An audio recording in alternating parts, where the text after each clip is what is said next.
last year, I was in my hometown in the Swiss Alps. I was ordering pizza with a bunch of friends. We were about to order. I don't remember exactly, maybe I was being a little indecisive. Someone suggested, why don't you get this pizza with the rucola on top of it, aka rocket, right? And I was like, nah, I don't really like rocket that much. I think I'm not gonna. And I don't know, my face must have like looked really disgusted or something. So my friend was like, you really hate rocket, don't you? And I said, you know, Rocket and I, we used to be good friends. I really liked Rocket back then. But then I read a study and I found out that Rocket actually has less nutrients than a regular lettuce. And ever since then, we parted ways, right? And the whole table, everyone who was sitting there, all the faces were turned towards me, and with eyes that were about as big as the pizza we were about to order, they stared at me, they went like, what are you talking about? So I elaborated on the study that I read until a friend of mine actually stopped me, and she was like, no, I'm calling you out on your BS right now. This is not possible. She took out her smartphone and eventually did her own fact check and research. And she found out within just a few minutes that no, actually rocket is healthier than regular lettuce. So I was proven wrong, right? Within just a few minutes. Good. So why am I telling you this story, right? I'm not advertising for Rocket here, so. I'm telling you this story for two reasons. One reason is that it's a great example of fake news. And two is that it's also a great example of how quickly fake news can spread like a virus. Because imagine what would have happened if my friend wouldn't have fact checked. Imagine what would have happened if all of these people would have just believed what I told them. They would be running around the world now telling everyone that rocket isn't healthy, right? So we can all, in everyday life and in everyday situations, we can all be the source of fake news. Maybe we don't even realize it, but that's just a fact. It's all around us and it's very versatile. It comes in, you know, like viruses. They come in all shapes and forms. The fake news that I like to call a virus, basically it evolves through time and it evolves depending on the communication channels that we use. Now, in recent, months, maybe years, it has accelerated a lot. The spreading of this virus has accelerated through mostly internet and social media especially, right? This is where you probably all have heard about it and seen it lately. I'm gonna dive in with an example that goes into that last category, stretching the truth, which is also fake news. If there are any influencers in here tonight, I'm really sorry. I'm not throwing all of you in the same bucket, but let's be honest, there's a lot of influencers out there who just lie.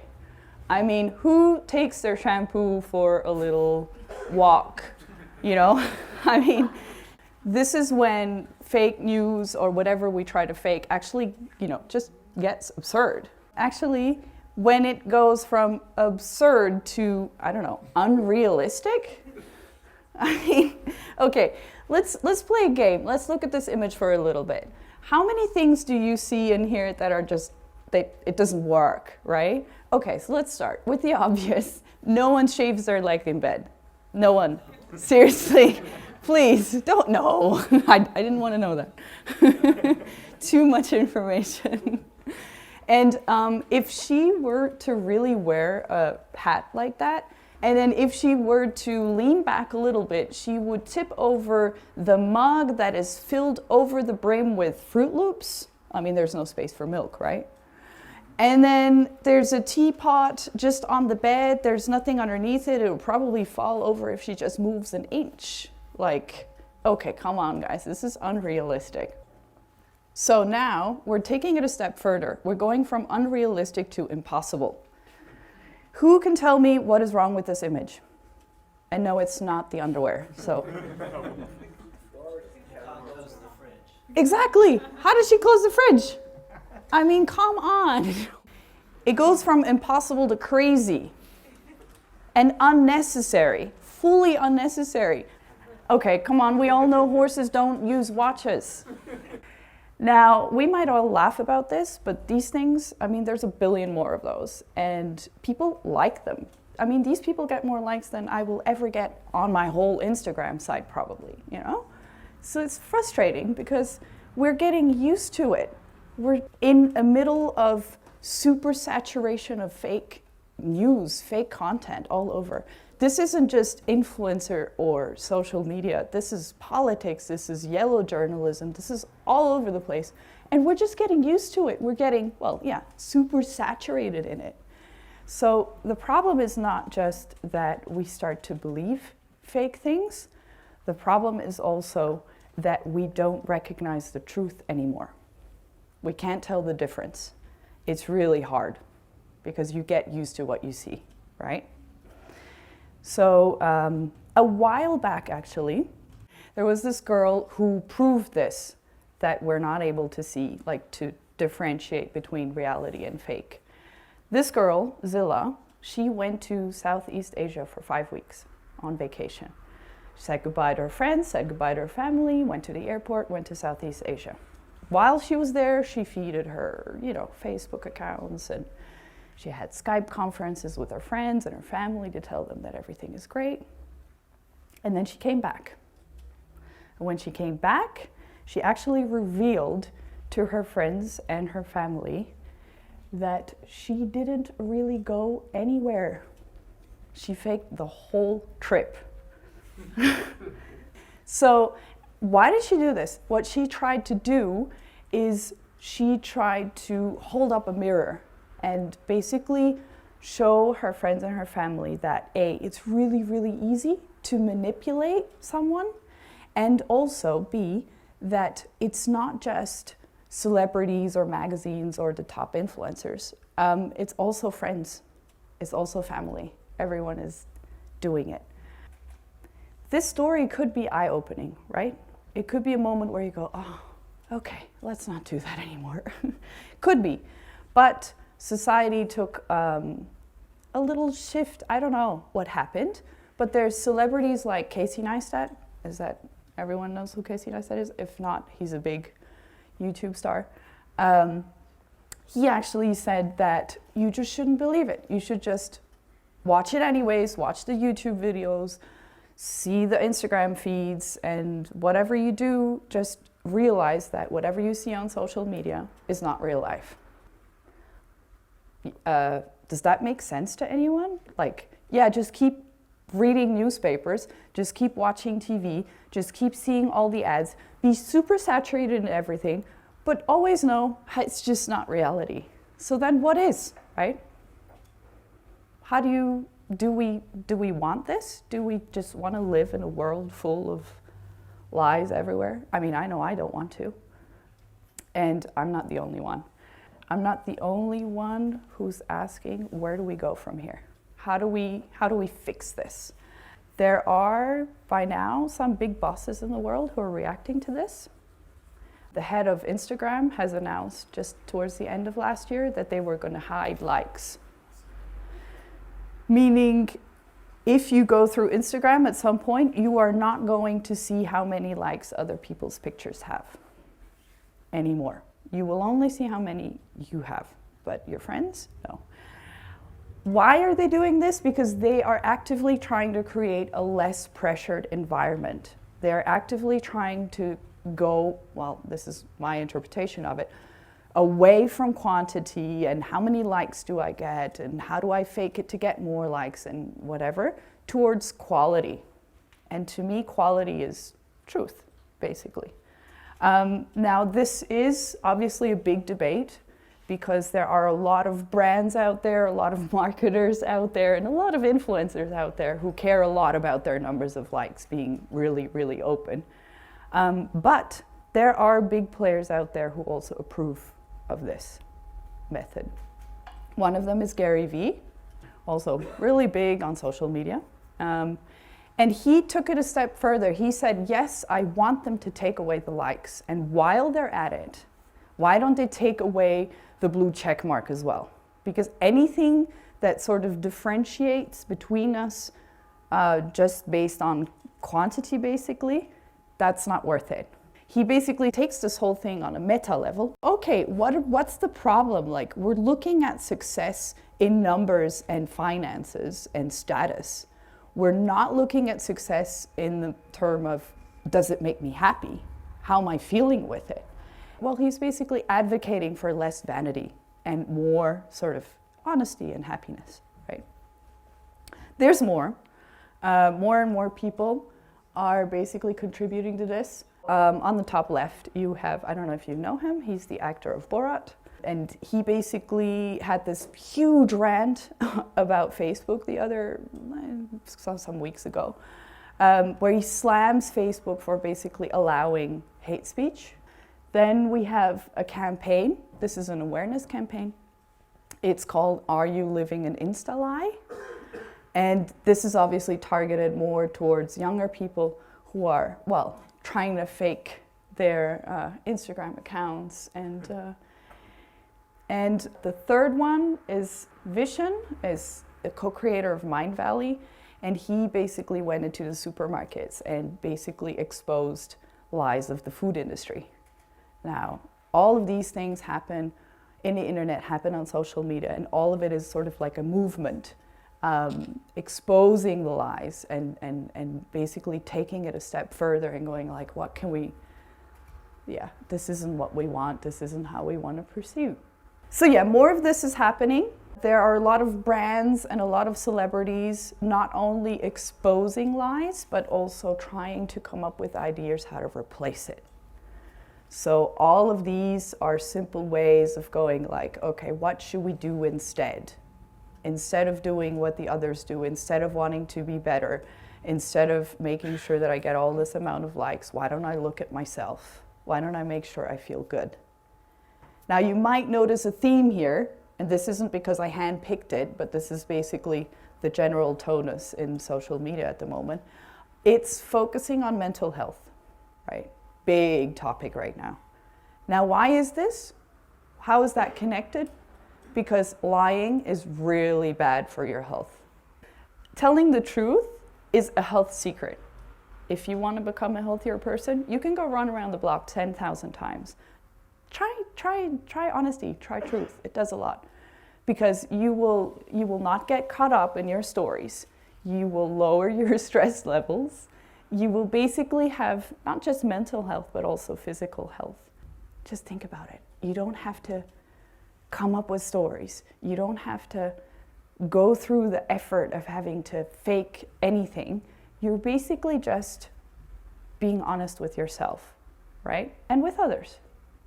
So now I know for a lot, it might feel like, yeah, okay, but society isn't like that.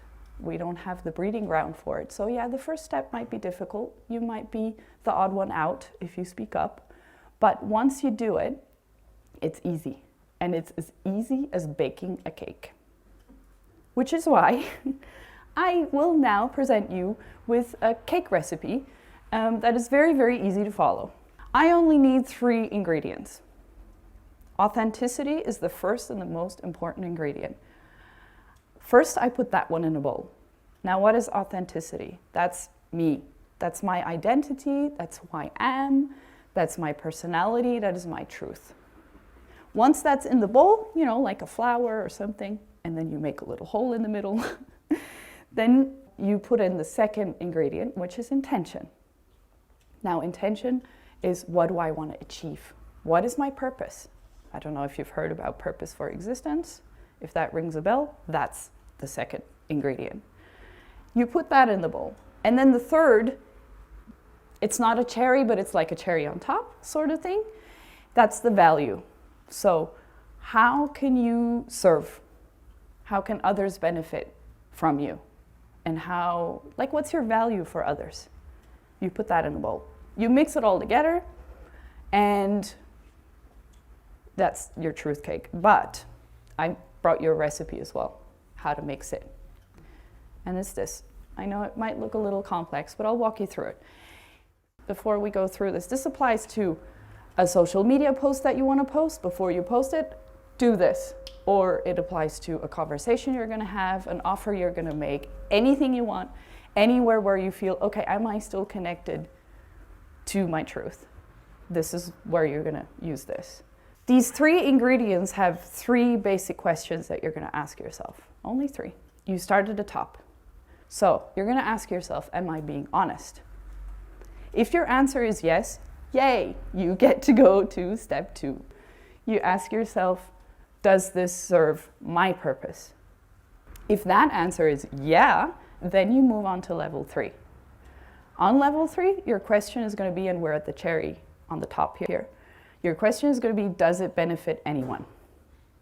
So are you serving someone? Are you actually helping, informing, whatever it is that you're doing? If that answer is still hell yeah, then it's a win-win. And then that's like where you absolutely don't have to question yourself. Post the post, send out the offer, do the strategy, whatever it is that it was you were thinking about. Now, if at any point along this you answer with no, I recommend you to abort the mission, or at least it should be a warning sign, alert, something, because it means you're maybe baking a cake, but it's not the truth cake. It's something else. So if you really want to bake a truth cake, you should opt out. And yeah, back to the drawing board.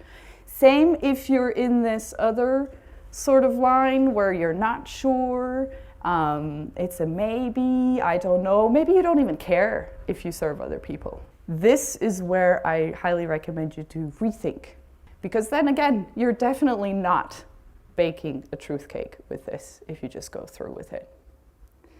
The reason why this is so simple is because, again, truth is very simple. It is, once you get used to it, once we as a society get used to it, it is, it's basically the most simple form of communication.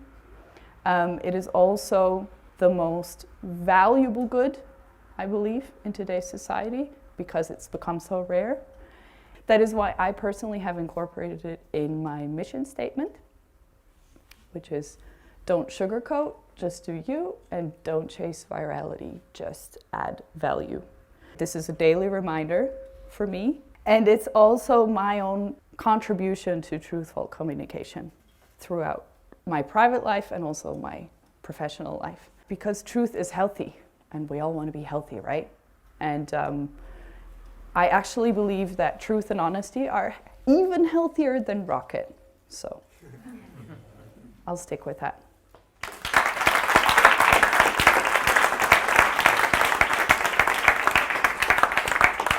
All right. I guess I'll start with the Q&A. It's all well and good starting with yourself and watching what you do, rethinking, aborting, and all that. But I don't know. I just don't trust them. Yeah. I don't trust Facebook to do the right thing. Uh-huh. I don't trust Instagram to do the right thing in the end. Do you trust yourself? I do, yeah. Do you trust your friends and your family? Most of them, yeah. Some people in here, do you trust them? Yes. Some, yeah. So this is already a community, right? Yeah. Now imagine if you take this, like I'm just doing it for me, you're just doing it for you, and then this spreads, right? We're our own network.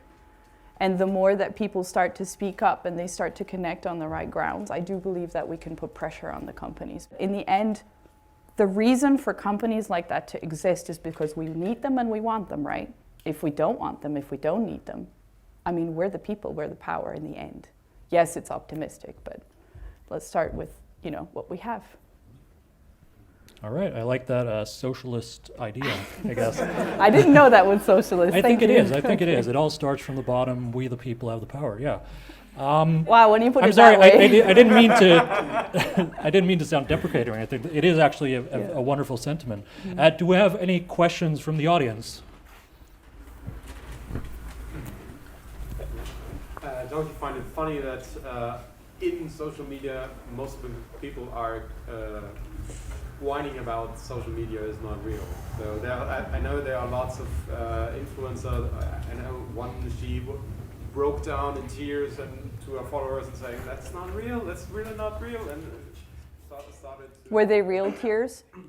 For her as well. She did not realize that she was kind of used by the industry. Right. So. Mm-hmm. Well, that's a good first step. I guess ranting about something or just complaining about something in the end is just a first step. It doesn't solve any problems. And I don't find it funny or ironic that people are actually complaining on social media about social media. I mean, where else should they do it, right? In real life? Thank you. I like that. You just bring value to us. I did? Yeah. We blame social media, or Facebook, or Instagram, or whoever. But do you think is their fault that this all have come to this? I don't believe it's Instagram and Facebook fault, like it's their fault. I believe it's humanity's fault that we've come this far. But it's the use of something, like a tool that we were given, and then the abuse of it from both the users and the person in charge, right? They saw the monetary benefit and they went for it. We saw the possibility of using beautiful filters and making our life look perfect, and we went for it. So it's everyone's fault in the end. And where do you think we should start outside of social media to bring these topics?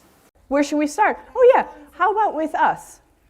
Like, how about everyone starts with them? Again, same structure.